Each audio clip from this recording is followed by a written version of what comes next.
इतना प्राण पी, श्वास चल रही है ना, इस श्वास में कोई भी श्वास खाली न जाए। नाम जप राधा राधा है, जो भगवान का नाम आपको प्रिय हो। धर्म का बड़ा सूक्ष्म रहस्य है। कर्म दो प्रकार के होते हैं, एक पाप और एक पुण्य, शुभ और अशुभ। जब तक हम भजन नहीं करते तब तक हमारी बुद्धि पवित्र नहीं होती, और पवित्र बुद्धि ना होने के कारण उसका निर्णय गलत होता है। वो सदैव इन्हीं दो कर्मों में फंसाती है। बहुत थोड़ा सा भाव बढ़ा तो दान पुण्य, स्नान, इधर तीर्थों में भ्रमण, ये पुण्य बना। नहीं तो फिर वासना का खेल, मनमानी आचरण तो पाप बना। पाप कर्म, पुण्य कर्म। जो कर्म है, जो धर्म है, वो शास्त्र प्रमाणित कर्म। हम अपने बुद्धि के अनुसार नहीं, बुद्धि को शास्त्र के अनुसार। तस्मात् शास्त्रम प्रमाणन्ते कार्याकार्यौ व्यवस्थितो। क्या हमारा कार्य है, क्या कार्य है, शास्त्र क्या कहता है करो और क्या कहता है कि ना करो, इसका ज्ञान। तो वो धर्मात्मा पुरुष शास्त्र की आज्ञा के अनुसार धर्म रूपी कर्म करता है। अभी हमारी मनमानी कर्म हो रहे हैं, समझ रहे हैं? हाँ, अगर हमारे मनमानी कर्म रुक जाए तो हमारे धर्मयुक्त कर्म होने लगेंगे। धर्मयुक्त कर्म हृदय को सुख और शांति प्रदान करते हैं। धीरे धीरे फिर संसार के गंदे भोगों से वैराग्य हो जाता है और भगवान की तरफ मन जाने लगता है। अभी मन तो संसार की तरफ ही जा रहा है ना। बात तो बहुत धर्म की प्रश्न की है, आचरण अधर्म के, तो कैसे जानोगे धर्म को? भाई आप ही तो अच्छे बन सकते हो ना। अभी तो आपकी नई अवस्था है, पर आप अच्छे बनने वाले आचरण तो नहीं कर रहे, तो कैसे अच्छे बनोगे? मूल जड़ को काट दो, ऊपर से पत्तों को हरा भरा देखना चाहो, कैसे देख पाओगे? कैसे आपके अच्छे कर्म होंगे? क्योंकि जहां से अच्छे कर्म होते हैं वहां तो भूत बैठा है, वासना का, कामना का। आप कैसे हो पाएंगे? इसलिए हम बहुत बार सत्संग में, एकांतिक में कह चुके हैं सबसे कि जब तक पाणी ग्रहण संस्कार न हो तब तक ब्रह्मचर्य से रहो। क्यों पापाचरण करते हो? क्यों जीवन को नष्ट करते हो? कम से कम मानवता हमारे अंदर आ जाए, दैवी संपदा, साधुता, मानवता आ जाए। तो हम तुम्हें अच्छे भावों के लिए धन्यवाद देते हैं कि आप अच्छा प्रश्न किए हो, पर अच्छे आचरण में चलो तो और हमें आनंद आएगा, और आप जो समझना चाहते हैं वो आप में योग्यता आ जाएगी समझने की। ठीक है, नाम जप करो। आज से जब तक ब्याह न हो तब तक तुम कोई अपनी हरकत मत करो, शरीर में जो होता होने दो। आप ब्रह्मचर्य का नियम लो, स्वाभाविक जो होता होने दो। आप चेष्टा मत करो, अभी सुधार की तरफ आ जाओगे। कोई गंदा भोजन मत करो, गंदा भोजन समझ रहे हो ना, तो अभक्ष्य पदार्थ ना खाओ। कोई नशा मत करो, गंदी बातें मत देखो, गंदी बातें मत सुनो, गंदी चेष्टाओं करो। अभी आनंद आने लगेगा, अभी एक दिव्यता आने लगेगी, एक मन प्रसन्न होने लगेगा। यही तो हम चाहते हैं भोगों से, कि हमें सुख मिल जाए, हमें शांति मिल जाए, हम एक विश्राम माने। तो आज तक किसी को नहीं मिला, क्योंकि भोगों में नहीं है। त्यागात् शांति अनंतरम, भोगों के त्याग से शांति प्रकट होती है, और हम समझते हैं भोग लेने पे शांत हो जाएंगे। तो इसलिए बच्चा सुधार करो, नाम जप करो, अच्छे बच्चे हो। अभी पढ़ाई में हो, है पढ़ा रहे हो, हाँ, तो देखो टीचर पद तो गुरु पद होता है। बच्चों को सबसे बढ़िया पहली शिक्षा उनके आचरण पवित्र होने चाहिए, तभी तो उज्जवल भविष्य होगा। गुरु पद, उपदेष्टा पद, टीचर पद, ये बहुत पवित्र पद हैं, क्योंकि नादान बच्चे, नादान आपके समर्पित हैं। जैसे माँ अपने बच्चे को स्वस्थ और पवित्र पूरे विचार भावों से, ऐसे हमको रहना चाहिए। हम अपनी वासनाओं पर अगर शासन न कर पाए तो दूसरों का उपदेश क्या? टीचर पद, गुरु पद ही तो है ना। छोटे छोटे बच्चे, तुम अगर तुम वासना से युक्त रहोगे तो अपराध बन जाएगा। जिन बच्चों को हम प्रभु भाव से पढ़ाई रूपी सेवा करके, वो फिर गलत, उनको ज्ञान नहीं है, उनको हित अहित का ज्ञान नहीं है, उनको ये पता नहीं कि अच्छा है या बुरा है। तुम्हें पता है, बहुत सावधानी से। तो इसलिए ऐसा ना होने पावे कभी, नहीं तो भगवान देख रहे हैं। फिर वो तो नादान है, लेकिन उनके स्वामी बहुत सर्वज्ञ। फिर जो आपको दंड मिलेगा वो सह नहीं पाओगे, हृदय जलता रहेगा, अशांति। इसलिए बहुत सावधान, अच्छे कर्म करो। भगवान का नाम ही तुम्हें सद्बुद्धि देगा, जिससे अच्छे कर्म हो। नाम जपत आई सब सोई, देहु सुबुद्धि कृपा करी मोय।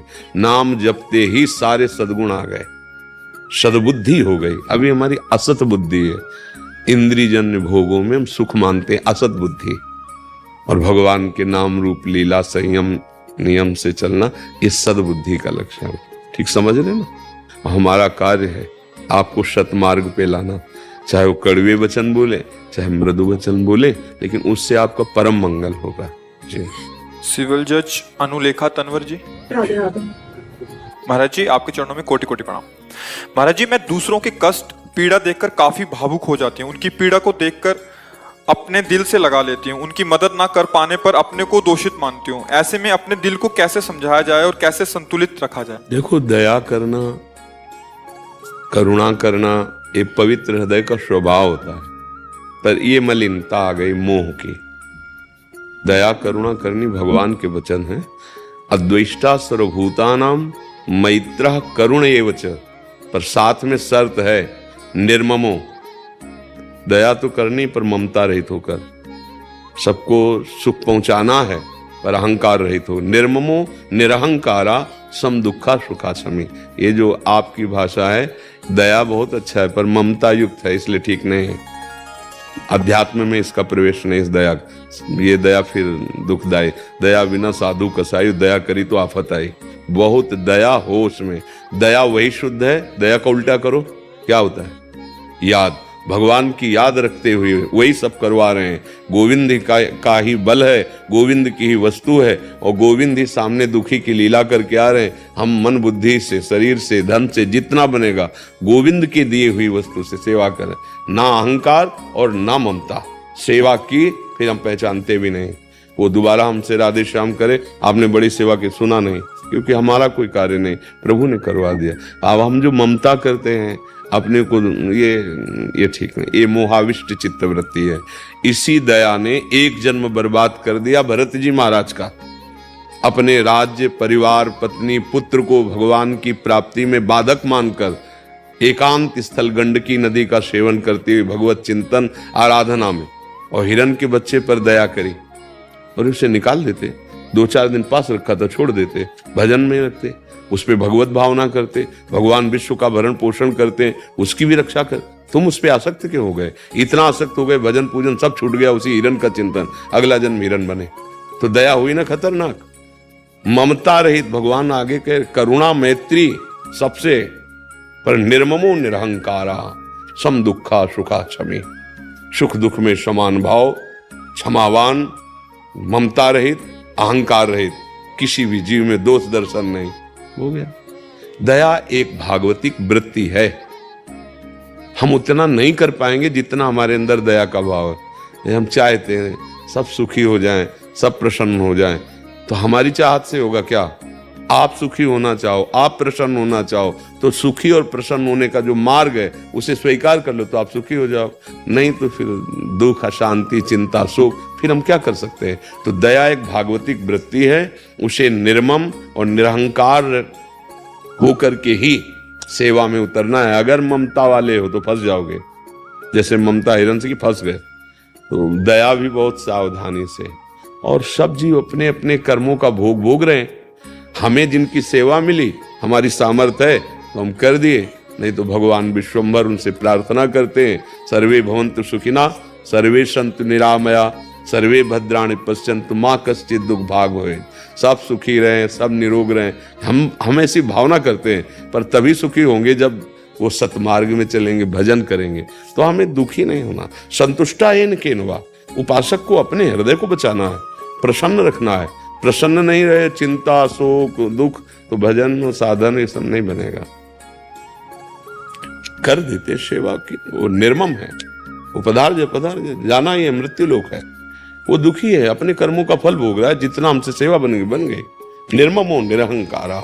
अब ये चतुराई बिना भजन के, बिना सत्संग के, साधु समागम के ये नहीं आती। देखो, डूबने वाले को दया करके निकालने जाओ, लेकिन तुम मत फंस जाना, नहीं तुम ही डूब जाओगे। पहले डूबने वाला पहले तुम्हें डुबोएगा, क्योंकि सांस लेना चाहता है। इसलिए बचाने की युक्ति फेंको, तुम दूर रहो। अपने क्या करते, युक्ति तो जानते नहीं, स्वयं ममता रूपी फांसी में फंस गए। अब वो क्या सुख पाएगा? हम ही दुखी हो गए, हम ही परेशान हो गए।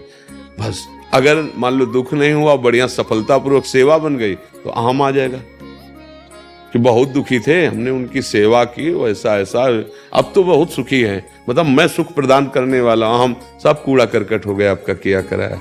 तो बहुत बिना सत्संग के विवेक जागृत नहीं होता, और विवेक के बिना सब कुछ फीका हो जाता है, अधूरा हो जाता है। इसलिए विवेक पूर्वक दया का सेवन करो। ये दया भागवती को शब्दों में, गुणों में है, पर बहुत सावधानी से, नहीं तो फंस जाओगे, बिल्कुल फंस जाओगे। फंसे हुए ही हो, तभी चित्त की ऐसा नहीं होता। बड़ा सेवा कार्य करने के बाद ना अहम और ना उसका परिचय, दोबारा ध्यान में नहीं आना चाहिए तुम्हारा उसकी सूरत, तब तो माना जाएगा कि दया करके सेवा करके निकल रहे हो परमार्थ में। नहीं तो फंसते चले जाओगे, फंसते चले गए तो फिर क्या मतलब क्या रहा? भगवान की स्मृति भूल गई, उसकी स्मृति आ रही नहीं।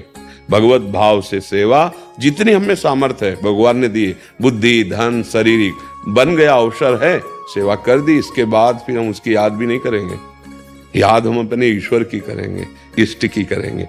फिर मिल जाता है वो बड़ा एहसान मानते, कुछ नहीं मानते हम, क्योंकि हमने किया ही नहीं।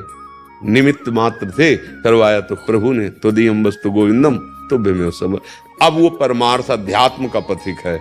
नहीं तो व्यवहार में ऐसा कहाँ होता है? व्यवहार में अगर एक बार पानी भी पिला दिया तो हम यही चाहते हैं कि हाथ जोड़कर बोले धन्यवाद आपने पानी पिला दे। नहीं, व्यवहार में तो ऐसा चाहते, परमार्थ में ऐसा नहीं। बड़ी से बड़ी सेवा करने के बाद वो दोबारा हमको आदर की बुद्धि से ना देखे, ऐसा हम परिचय गुप्त रूप से, भावना रूप से, ये हृदय को दुखी सुखी करना ये अज्ञानता है। सुख दुखे समय कृत्वा लाभा लाभो जया जयो। अगर कर्मयोग है तो फिर सुख दुख में समान भाव, लाभ हानि में समान। आप सेवा करो, गाली दे रहा है, हमको गाली से मतलब ही नहीं, हमको तो सेवा तो था कर दिया। आप सेवा करो, वंदना कर रहा है, स्तुति कर, हमको उससे कोई मतलब नहीं। तब जाकर के अध्यात्म मार्ग में कदम, अध्यात्म नहीं तो फिर ये सब सुकृत होगा जाएगा, पुण्य, और पुण्य का कोई खास फल नहीं है। बहुत बड़े बड़े पुण्य हो गए तो स्वर्ग आदि लोगों के स्वाप्निक सुखों को भोग के फिर मृत्यु लेके विसंति, फिर क्या लाभ हुआ? बड़ा एक अच्छा स्वप्न निकल गया, बस उससे लाभ नहीं। लाभ तो है कि हरि की प्राप्ति हो जाए, सत्य वस्तु को जान ले, ये आवागमन के चक्र से मुक्त हो जाए, तभी सब ज्ञान सब कर्म धर्म है। देखो जीवन ये दुर्लभ कहा गया है मनुष्य देह। शास्त्रों में बहुत इसकी महिमा का वर्णन किया गया है। दुर्लभ हो मानुषो देह। क्या दुर्लभता है इसकी? खान पान, बच्चा, परिवार, नाना प्रकार की भोग सामग्री, जैसे हम सुख के लिए संग्रह करते हैं, ऐसे ही पशुओं में भी है। देव दुर्लभ क्यों कहा गया मानो देह? वो भी बच्चा उनके होते हैं, वो भी अपने बच्चे को प्यार करते हैं, शिकार करके लाते हैं, बच्चे के मुख में डालते हैं, पानी चोंच में लाते हैं, बच्चे को पुष्ट करते हैं। वो भी सोते हैं, खाते हैं, उनको भी भय लगता है। तो निद्रा भय आहार मैथुन सबके सम जग उपजाए। फिर मनुष्य जीवन की दुर्लभता क्या रहे? बस यही समझाने के लिए शास्त्र और संत जन निरंतर प्रयासरत रहते हैं कि यदि आप दुख निवृत्ति और सुख चाहते हैं तो एकमात्र भगवान का आश्रय लेकर जो भी कर्म तुम्हें, जो अधिकार मिला है, जो पद मिला है, उसे भगवान की सेवा समझो और नाम जप करो। बिना नाम जप के कभी सुखी नहीं हो सकते। चाहे जितना बड़ा पद मिल जाए, चाहे जितना बड़ा वैभव मिल जाए, वो हृदय को जलाता रहेगा। न पारमेष्ठम न महेंद्रधिश्रम न सार्वभौमम न रसाधिपत्यम न योग सिद्धिर अपनर्भवम वा। जब तक भगवान का भजन नहीं करोगे तो हृदय की कामनाएं कभी शांत नहीं होगी। चाहे पारमेष्ठ कहते ब्रह्मा पद, सबसे बड़ा त्रिभुवन, फिर उसके नीचे प्रजापति, फिर उसके बाद देवराज इंद्र, त्रिभुवनपति, कोई सुख तुम्हें शांत नहीं। क्यों? क्योंकि तुम भगवान के अंश हो। जब तक तुम्हें भगवान का परिचय नहीं मिलेगा तब तक विश्राम नहीं मिल सकता। वो है किसी के पास व्यवस्था जितना तुम सोच रहे हो, जितना तुम सोच रहे हो वो है उससे बढ़कर, पर वो अशांत है, वो दुखी है, वो भयभीत है, वो शोकग्रस्त है। हृदय को शीतल कर सकते हो तो एकमात्र भगवान के भजन से। सब कर्म करो, जो आपको कर्तव्य कर्म मिला उसके लिए रोक नहीं, उसके लिए तो भगवान आज्ञा करते हैं। पर मामुनिस्मर सर्वदा सर्वकालेषु मामुनिस्मर युद्ध च, युद्ध रूपी कर्तव्य कर पर मेरा स्मरण करते हुए। हम चूक जाते हैं। ये भगवान आए हैं बच्चों के रूप में, भगवान पत्नी के रूप में है, भगवान आपके सानिध्य में है, और उतने ही समय के लिए आए हैं जितना समय उन्होंने निश्चय किया है। अगर अपना मानकर आसक्ति कर लोगे तो जीवन भर रोना पड़ेगा। गलत भगवान की तुम मुनीम हो, फैक्ट्री मालिक नहीं हो। ये पूरी सृष्टि फैक्ट्री है भगवान की, सृजन पालन और विनाश। हमें तुम्हें सेवा मिली, 5 लोगों की मिल गई, तुमको 5000 की मिल गई, अलग अलग मिल गई। तो जैसे आप पद पे बैठ के सेवा कर रहे हो, ऐसे आपको पति पद मिला, पिता पद मिला, बस सेवा कर रहे हो। वो कितने दिनों के लिए कौन आया तुम्हें परिचय नहीं। अगर तुम्हारा पुत्र है तो तुम्हें परिचय है ये कौन है, बताओ? नहीं परिचय है। तुम अपना नहीं जानते तो उसका कैसे ये आप बिना परिचय के सब चल रहा है, नहीं चल रहा। पुत्र है, शरीर को मान रहे पुत्र, और परिचय नहीं है, और रो रहे हैं। जैसे रो रहे हैं, उनसे पूछो परिचय वाले के लिए यही रोया जाता है, तुम्हारा परिचय था क्या उस शरीर के अंदर? जो बोले नहीं, तो शरीर तो तुम्हारे आगे, जब वो परिचय वाला गायब हो गया जिससे परिचय नहीं बनाया था, तो तुम्हारी दोस्ती तो उससे हुई नहीं थी, शरीर से हुई थी। अब इसी को रख लो। बोले नहीं, इसको तो जलाएंगे जाके, क्योंकि वो चला गया। बस उसी को जान लेने के लिए मनुष्य जन्म की दुर्लभता है। साधन धाम मोक्ष कर द्वारा, पाई न जे परलोक सम्हारा, सो परत्र दुख पावई, स्थिर धुनि धुनि पछताए, काले कर्म ईश्वर मिथ्या दोष लाए। सत्य परम सुखी हो जाओगे, नाम प्रभु का जपते रहो। ये भगवान का सारा खेल है सृष्टि का। जिस मिनट जितने सेकेंड उतने रुकेगा। यहाँ सरकारी आदमी ट्रांसफर हो जाएगा। अपना बंगला गाड़ी पर आसक्ति मत करो। ये सरकारी आदमी को बंगला गाड़ी नहीं मिलती। अब उससे कह दे कि बहुत बढ़िया बंगला है तो वो उदास होकर बोलेगा मेरा नहीं, सरकार का है। कहो अभी शाम के आ जाए फोन, तो हमें छोड़ना पड़ेगा। फिर अगला नया बंगला गाड़ी। ऐसे ही ये बंगला गाड़ी सरकारी है, किस समय छूट जाए, कब छुड़ा दिया जाए। इसलिए बहुत होश में। अब यही होश संभालने के लिए तो सत्संग है, इसी होश में लाने के लिए तो नाम जप है, मंत्र है, गुरु मंत्र है। जपो, नाम जप करो, जो सेवा है उसे भगवत सेवा मान करके करो। ये सब भगवान के स्वरूप हैं। भगवान ही पत्नी रूप में है, भगवान ही बच्चे रूप में है। हमारे नेत्र सही नहीं, इसलिए हम समझ नहीं पा रहे। मत्ता परतरम नान्यत किंचित अस्ति धनंजय। अर्जुन, मेरे सिवा किंचन मात्र कुछ नहीं, मैं ही सब बना हुआ हूं। अब ये जान ले तो परमानंद में मगन हो जाए। पर हमें ये पता नहीं। हमें लगता है ये हमारा बच्चा है, ये हमारी पत्नी, वो हमारा दुश्मन, वो हमारा मित्र। इसी का नाम माया है। मैं मोर तोर तय माया, जे बस की ने जीव निकाया। और माया कभी सुख नहीं दे सकती। ये दुख क्लेश अशांति जन्म मरण यही देती है। ये अवसर है। हरि शरण हो जाओ अंदर से भगवान की, और नाम जप करो, और अपने कर्तव्य को पूजा मानो। तुम्हारी पूजा तुम्हारा कर्तव्य है। तुम्हें जो भगवान ने कर्तव्य दिया है उसको भगवान की पूजा मान के करो। नाम जप करते हो। नाम जप के बिना फिर नहीं। विनिश्चितम बदामि ते नान्यथा वचांस में हरिम भजन्ति नरा बहुसागर तरंति थे। अगर हरि भजन नहीं तो बारी मथे घृत होए बरु सिकता ते बरु तेल, बिनु हरि भजन न भवतरी या सिद्धांत। नाम जप, नाम जीवन का कलयुग है। कोई पवित्र साधन नहीं बनने वाला। सामग्री नहीं रह गई, दिमाग नहीं रह गया पवित्र।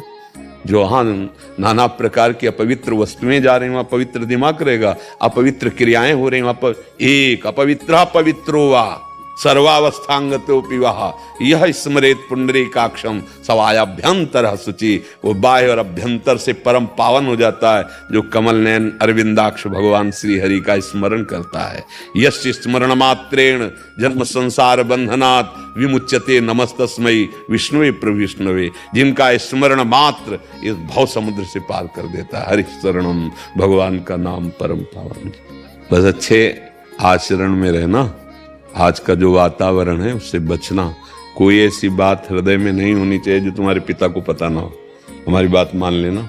गंदी से भी गंदी बात, पिता हमारे हैं तो हमारे दोस्त भी हैं, उनसे शेयर करना चाहिए कि हमारा ऐसा मन हो रहा है, हमारे ऐसे, तो वो निर्णय करेंगे। पिता बहुत भगवान का दर्जा है माता पिता को। तो हमारी बस इतना उपदेश आपसे है कि आप कोई भी अपनी क्रिया और बात इनसे मत छुपाना। पिता से शेयर करते हैं, वो बचा लेंगे। जहां कहीं अगर गलत कदम, अवस्था है ये ऐसी, कोई गलत कदम तो इनसे मत छुपाना, ऐसे तुम्हें फंसा लेगा, संसार है ना, फिर बाद में आपके ऊपर दबाव डाल सकता है कोई। बिल्कुल नहीं, हर गलती पिता से बता देना, बस तुम्हारे लिए इतना उपदेश है, ठीक है। कोई भी गलती ऐसी मत स्वतंत्र रखना कि आपको कोई दबा ले, जिसको क्या कहते हैं, ब्लैकमेल कहते हैं क्या, अरे हाँ, कोई ऐसा, क्योंकि अपने से कोई गलती हो सकती है, नवयुवक अवस्था है, पिताजी से। माता पिता सबसे बड़े पहले भगवान हैं, अगर इनको रिझा लिया तो आगे उन्नति। और जो बच्चे अपने माता पिता की अवहेलना कर देते हैं वो बहुत बुरी तरह फंस जाते हैं। बहुत, हमारी अंतर की बात मानना, आप अपने माता पिता से अपना हृदय खोल के रख देना, ठीक है।